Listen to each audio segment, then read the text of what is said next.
The silver dawn light gradually grew brighter, and the morning glow lit up Dandelion City. In front of the Rozark family's estate, a large number of people were gathered, even though it was very early in the morning. Although the discussions were whispered, they created a clamorous noise. It was the day the Rozark family would be recruiting new guards.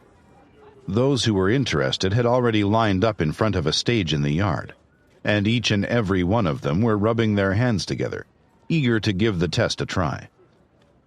Even those who couldn't participate had gathered around to watch, because it was a rare and exciting event. Many members of the Rozark family walked through the main gate.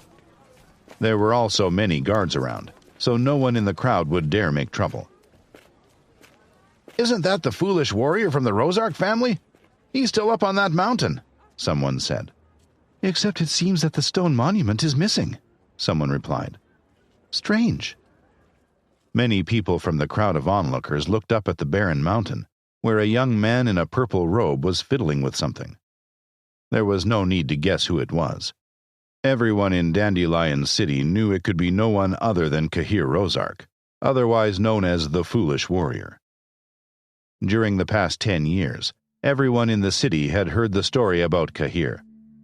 At age 6, the young member of the Rozark family had had his martial arts vein examined, and it was discovered that it was a useless vein, meaning that he didn't have the ability to learn martial arts skills.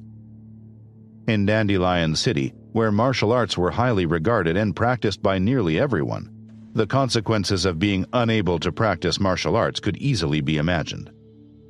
However, because of the Rozark family's current prestige in Dandelion City, a young member of the family should still have been able to live a decent life, even if he couldn't practice martial arts. But misfortunes never came alone. On the day Cahir's useless martial arts vein was discovered, he was very upset.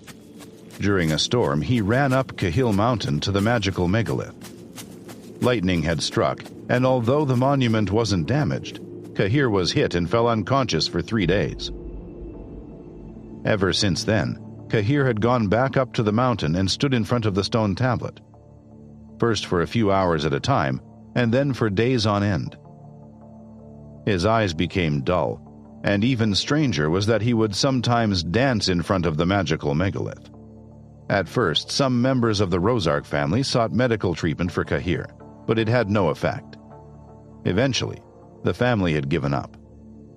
Over the past 10 years, the name of the Foolish Warrior had spread from the Rozark family to the entire city, until everyone knew there was a fool among the Rozark family. "If all the young members of the Rozark family were like him, our test today would be much easier," one member of the crowd said. "Look, the juniors of the Rozark family have come out." It's said that Veng and Eunice are the strongest members of their generation of Rozarks. They've reached level 6 of the acquired stage at age 14. It's possible they'll reach the supreme stage by the time they're 17 or 18, which is very rare. As a dozen extraordinary young boys and girls from the Rozark family stepped up onto the stage, each and every one stood up straight. The noisy yard momentarily became quiet as all eyes landed on the young Rozarks. Zin walked onto the stage and faced the crowd of onlookers. He said, "The recruitment of guards will begin now. The first 20 people to be undefeated after 3 strikes will become an employee of the Rozark family." A bell rang, and the test officially began. One by one, the group of people who had lined up began to step into the arena on the stage and fight the young Rozarks. Shining spears clashed in the arena, and from time to time there was the sound of a palm punch. There was loud cheering from the onlookers, which could be heard from afar.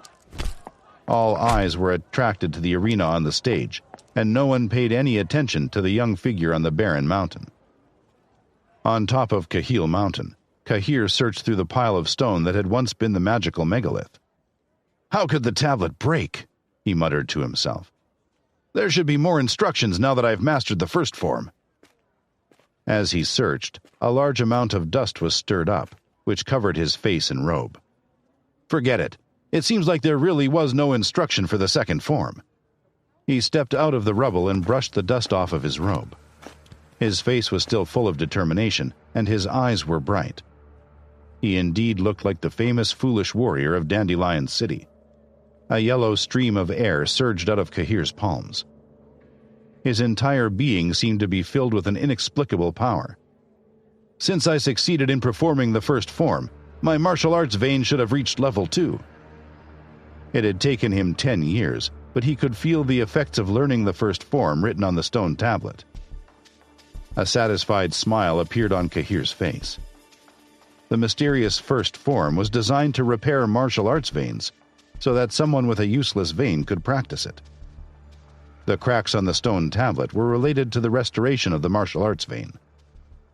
Cahir thought that his martial arts vein should now be similar to other people's veins at level 2. However, he also sensed that his vein was a bit special. If Cahir could learn the second and third forms later, who knew how high his martial arts vein could reach? He was very much looking forward to finding out. I can learn the other forms in the future, but right now I have to find a way to get rid of my reputation as the foolish warrior. The golden aura slowly disappeared into his palms. With a smile, he realized that he was the most famous fool in Dandelion City. Over the years, Cahir had paid little attention to the insulting name, and had even enjoyed seeing others think of him as a fool. It had kept him from being disturbed while he was trying to learn martial arts techniques from the stone tablet. He still had a long way to go, though. He might have been on his way to practicing martial arts like everyone else in Dandelion City, but he knew it would be difficult to get the support and resources of his family. And resources were exactly what he needed just then. He was tired of being treated like a fool every day, but he would have to slowly earn back the respect he had lost during the last 10 years. Meanwhile, back at the stage near the main gate, a dozen juniors of the Rozark family were fighting either barehanded or with swords against big, strong men. Although these Rozarks were young, they seemed able to handle with ease the challenge of facing their opponents. They could beat their opponents in only 1 or 2 moves, which surprised the crowd and made their reverence for the Rozark family grow. "Don't we just have to resist 3 moves? Let's fight!" someone in the crowd said. "I have to become a guard for the Rozark family this time," someone else said. "I have to go all out." The people from the crowd became more and more excited when they saw the strength of the boys and girls from the Rozark family.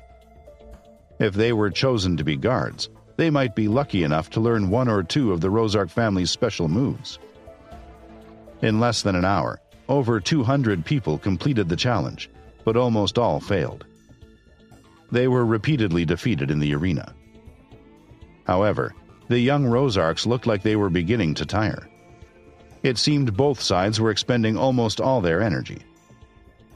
Finally, there were 20 people who just barely defended themselves against 3 moves from the young Rozarks. Many of them were injured, but those who passed the test and were allowed to remain on the stage were very excited. Everyone's eyes were on the stage, and when Cahir came down from the mountain, no one noticed him. He made his way through the crowd and started watching the fights. As he watched the moves of his cousins, sisters, and brothers, he frowned as if he was pondering something. "How are the martial arts skills of the Rozark family so flawed?" he thought. "Am I overthinking it?" His expression became more and more confused as he watched. He had seen people from his family practicing martial arts before, but at the time he couldn't comprehend it at all.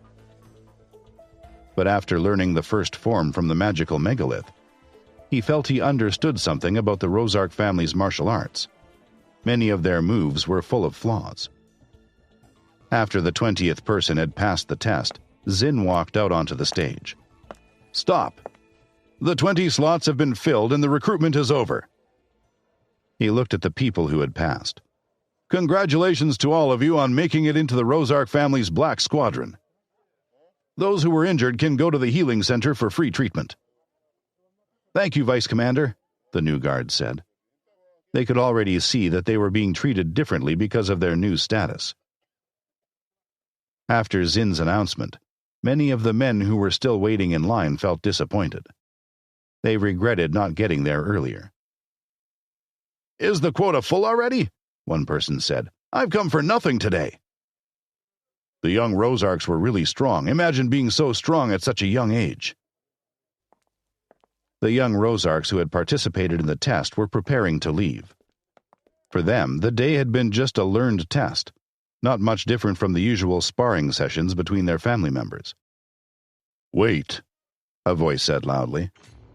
From the 20 people who had resisted 3 moves, a burly man of big stature stepped forward. He had a face full of stubble and slightly tanned skin.